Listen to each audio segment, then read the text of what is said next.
Hello, this is Bonnie, and today I'm going to be doing something different again that I haven't done before.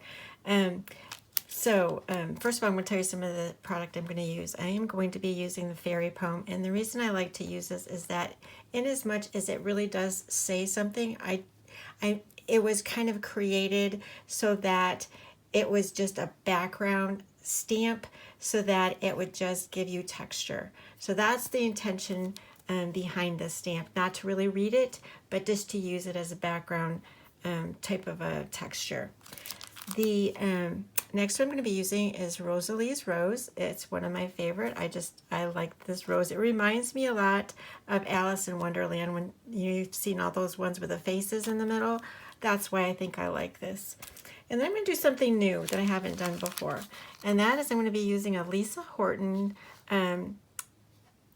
embossing folder, a 3D embossing folder.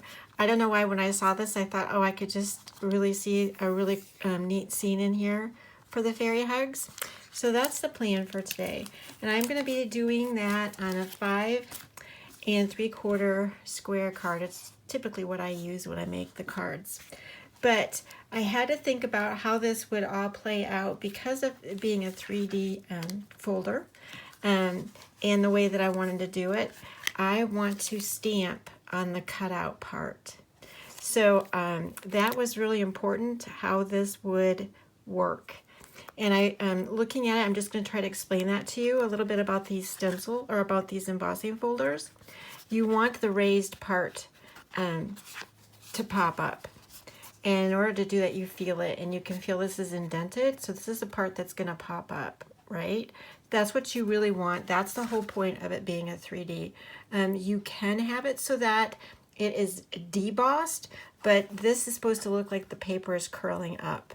So in order to figure out which side to do, you basically can feel it, and you can feel if this is in, that means it pops up. If this goes up here, that means I don't know how to explain it to you, but that's how it works. Basically, the part that is indented is what's going to pop up. So keeping that in mind, which is why I'm telling you that, I took a look at this die, and it was a little confusing to me at first because of that concept, is that I wanted this part to be raised. And maybe I'm not understanding the concept of that, but this is how I looked at it. Because I do want this piece to stamp on it. So if I want, like I said, this part to be raised, I need to have this cut like that into my paper first. So that's what I'm going to do, because if I go and die cut this after I've embossed it, it's going to flatten this. Not that I couldn't bring it back through and pop it up again, but I know this is what I need to do. I'm hoping I'm making sense. I'm hoping by showing you what I'm going to do will make more sense. So that's the intention here, and that's what we're going to do to get going. I actually am going to show you kind of like what I plan to do, so this makes sense with my acetate. So she's going to basically be inside of there. She's not going to be extended because I'm just stamping on that part that I'm going to be cutting out, okay? And that little bit of flower. So I'm going to go ahead and keep this in the center just like that. And I am going to go ahead and cut this out, and then I'll be able to emboss it and then stamp on this separately. So I'm going to go ahead and get that prepared so you can see what I'm doing. Okay, so I need to show you how I figure how this is going to be working, how to stamp so that it is straight. So this is going to be my card, right? And I'm going to have this on here the way that my card is going to be going. Then I take this piece and I'm going to be setting that inside of it so that I know that I am going to be stamping what's going to be going in here, that it will be in the right direction, like she's not going to be tilted to the wrong side. So anyway, that's how I do it, right? Then I take this piece off, and then I'm going to tape this piece down. And I'm pretty much sure I'm not going to be stamping up here, so that should hold that down. And then I'm going to get this piece. I might have to put a little piece down here, but I have to see where she's going to go first. And that might be in the way. So anyway, you've got to figure all this out in terms of where she's going to go to. Even though I've got my paper set up, I still got to figure this out. Okay, so she is going to go, I want to get a little bit of her wings, and I want to get that flower in there. So I definitely can tape it there, and I can tape it down here. So I'm going to go ahead and do that, and then I'll have to remove this part of that tape. I'm going to grab a different piece.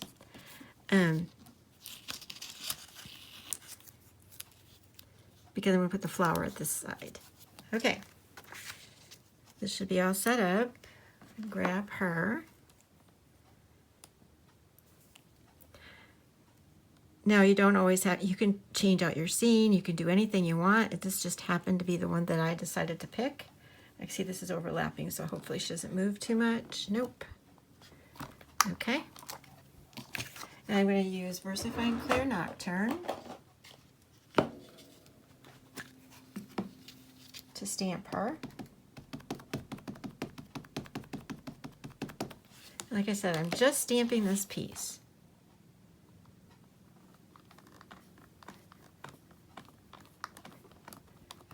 So this is the part you have to be, I mean, like I said, it could even just be a sentiment. You could just put a sentiment in here, and that would be really pretty, and then you can do your scene on the outside if you want. However that works. I don't want this moving too much. She looks pretty good, but I am going to stamp her again,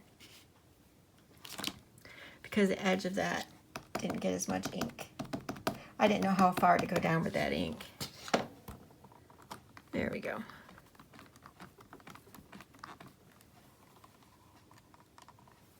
All right, that's exactly what I want. And then I'm going to grab that flower. I'm going to have to move this. Put that over here. Hopefully don't take up too much of that ink. And then she's going to be looking at the flower. I think that works great. And again, I'm going to be using VersaFine Clear Nocturne.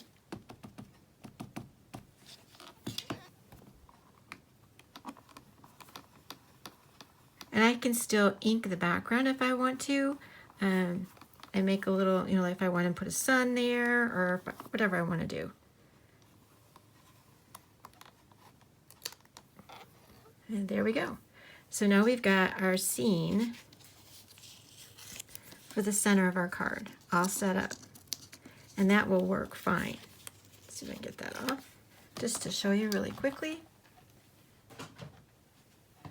All right, and then that piece will go inside, just like that.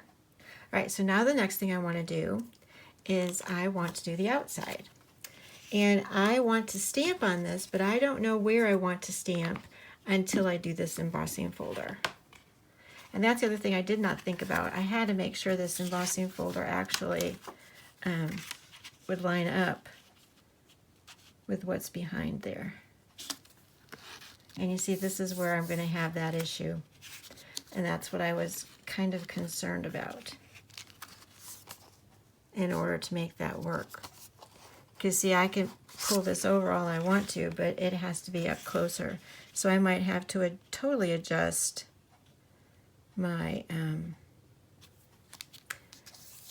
paper. I might have to, what I want to say is I'm going to have to mat it. So I'm going to have to cut this shorter, so that definitely plays a factor.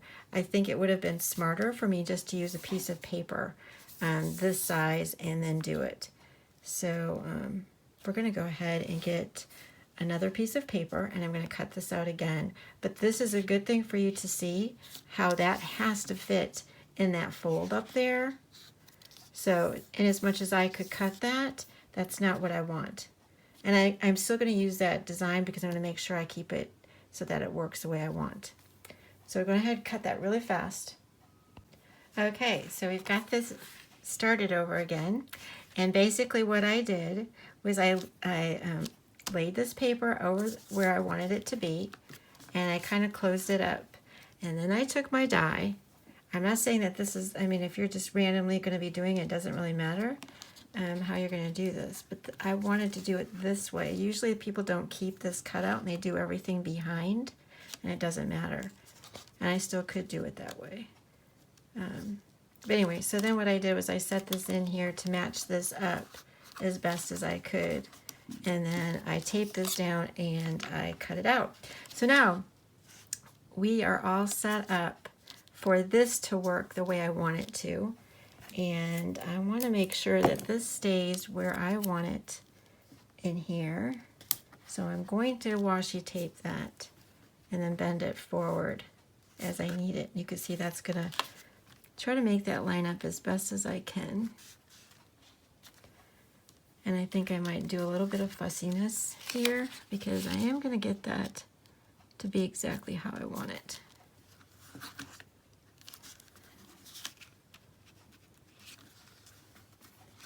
Because I could not, I mean, I didn't watch any of their videos. I could have watched a video to see how they do theirs, but to me this makes sense if you want to die cut this and then do it.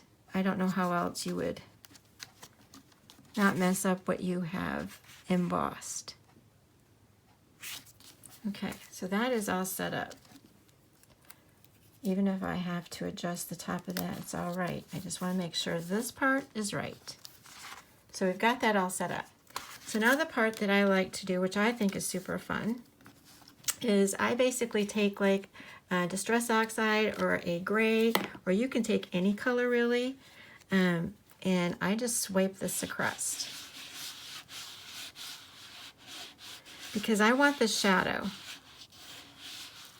of this to show. So like that really pops. So that's all I do. And I'm going to bring that over to my die cutting machine and I'll be right back. Okay, so I want you to see how this turned out. So it's kind of swirly because of how I did that. So I'm going to do this one more time. And this time I'm just going to use my brush instead of the, I want to cover this all up as best I can.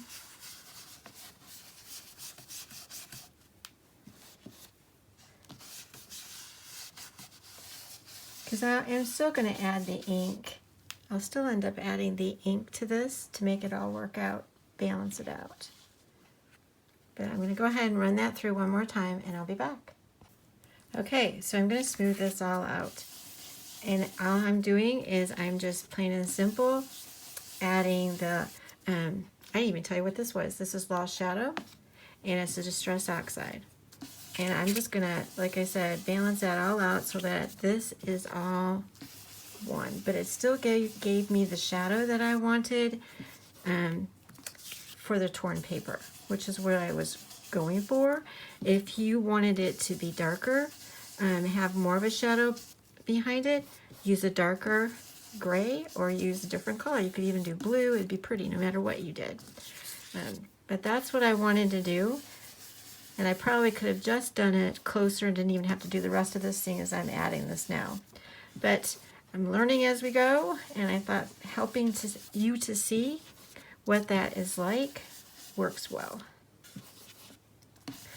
And I can also see, just to let you know, that the because that embossing folder is smaller, it also left a little bit of an imprint there. But I'm going to work with that too and make that all work with my design. That's the intention. I am no longer making a card like I really could have still kept with a 5 3/4, but I'm just using the other part of the paper, so I'm not as wide as what I was, which is okay. I can make that all work. All right. Like I said, you can see that little bit of shadow, but we're going to make that work. So I'm going to go ahead and get the rest of this set up so that it works. I am going to show you how this will still fit inside. And that will be a part of our card. Now, I could have just, like I said, stamped behind and just put this on top and raised it up. I still can raise it up. It will be fine. But that's how we're going to go with the card so far. Okay, so I decided because of how I cut it, it's going to be a 5x7 card. So I made this 4 3/4 by 6 3/4.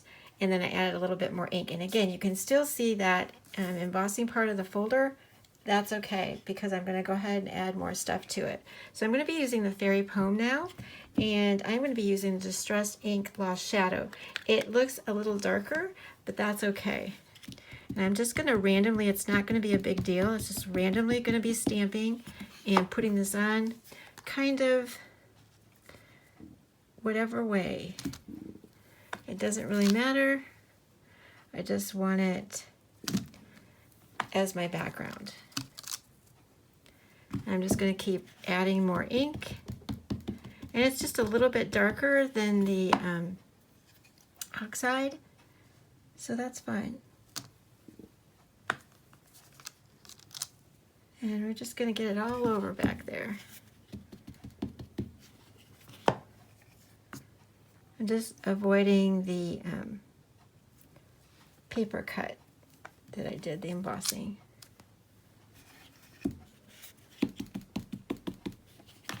This really works, this stamp works really well.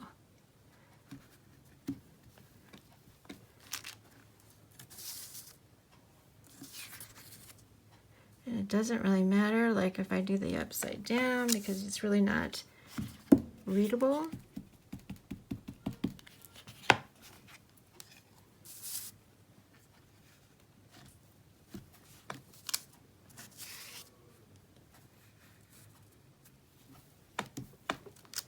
I need more ink.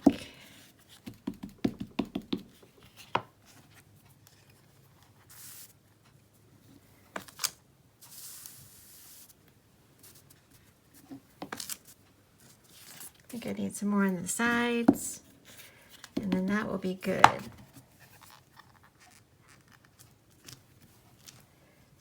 Sometimes I like to do this without the block. The block to me just doesn't give me the flexibility that I want when I just stamp. Let me show you. I actually prefer not using the block. I just that it's easier to stamp it sometimes. I just like doing that better. And it just works. All right, so that's kind of like our background. And we're going to add more to it than that. But that is what we've got going so far. I think I'll show you a little bit closer. And that really kind of like takes away a little bit from that design in the back, but I have more I'm going to do. So, okay, so this is the next part. And I am going to be using the larger flower of the 3 set in that set. And this time, I'm going to be using VersaFine Clear Morning Mist to stamp on top of that. I don't want it to be as dark as the Nocturne. I want it just to be a little bit darker than the Distress Ink.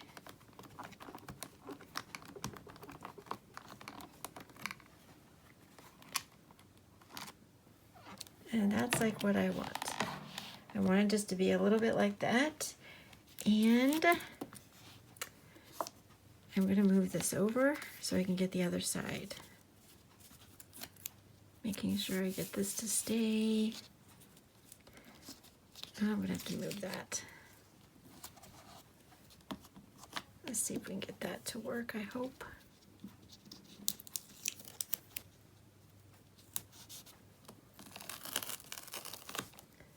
All right.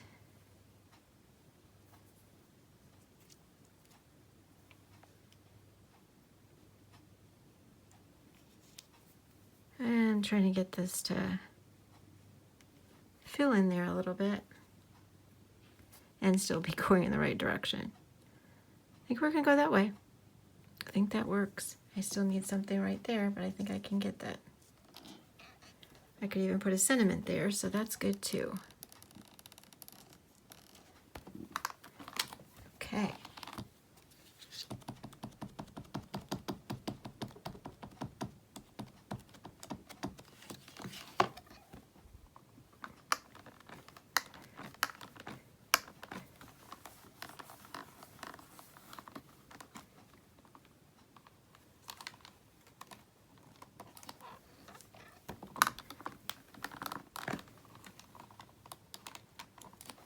washi tape is not holding it. There we go. That looks better. And then, seeing as I have it on this side,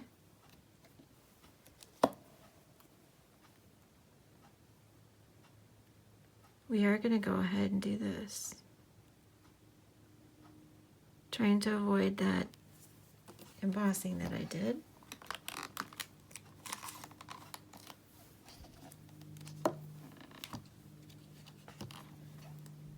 To remember what part I need to stamp.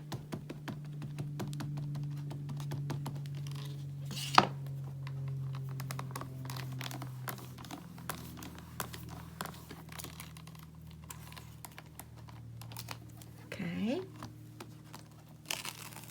And go ahead and get that top part.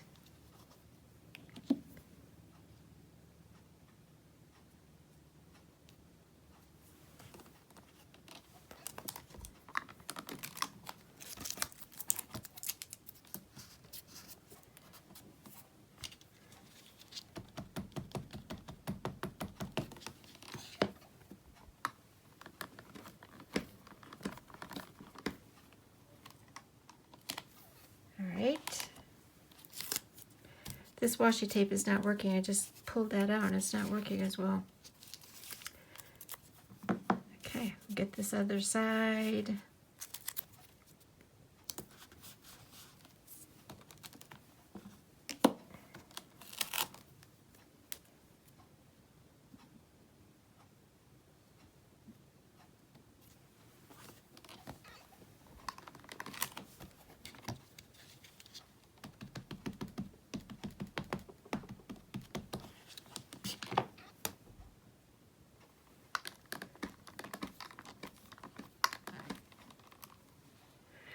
These floral stamps, and we kind of like call them our flower fairies. There's several sets, and they make gorgeous, gorgeous background paper. Okay, so like I said, I think right here I'm just going to put a sentiment, and I think that we're good. I am going to be, you could leave it like this and not color it in, but I'm going to go ahead and color in the roses and add this background as I told you, and I think that's going to look really pretty. So I just need to find a sentiment, I think, and get this stuff colored in. I am going to add a little bit of ink to her too as well. So I'll be back. Okay, so I have the front all colored in, and like I said, for the most part you can't really see the you know, where the end of the embossing folder pressed into the paper. Once you get this stamped and colored in, it's just not as noticeable. And then the other thing I did to try to make it so that I could line it up well is I went ahead and glued this on to the back. Plus, I didn't really want the black outline because I'm using a black card base to show through, and that's what would happen because I kind of tested that out. And the other thing I did is I've completely added double-sided foam tape to the back. So what I'm going to do is this. This is not going to hit all of them, but this will still work well for me. I'll still be able to put it on the card too. So I'm going to just take all these off, and then I'll be able to line up the part that I cut out, the die, the inside of the die, and line that back up so that it's in the right position, and then I can put it on the card. It'll work out better that way because I just kind of like laid it on there and I could see the black, and I wasn't excited about seeing the black. I wanted it to match. So that's what I'm doing is I'm lining this up, and I got that foam tape behind it, so that'll catch onto that. It gives me a little bit of a window. I could have made it thicker. And then what I'm going to do for this part, because I've already got the foam tape, the height, I'm just going to add a little bit of glue back here. And then I'm going to peel this off and put this on the card. So I did make, it's like 5x7 card, even though that embossing folder is much smaller, it still works. Okay. And we'll just set this so that it lines up. And we've got our card made with our 3D embossing folder. And it's got, I just think that's really cool. I like how that turned out. I think I could have even raised that even up higher. You could also consider making this a shaker card, because that would also work and look really pretty, I think. So anyway, I'm going to lift that up just a little bit so you can see it. Again, I think that works really well.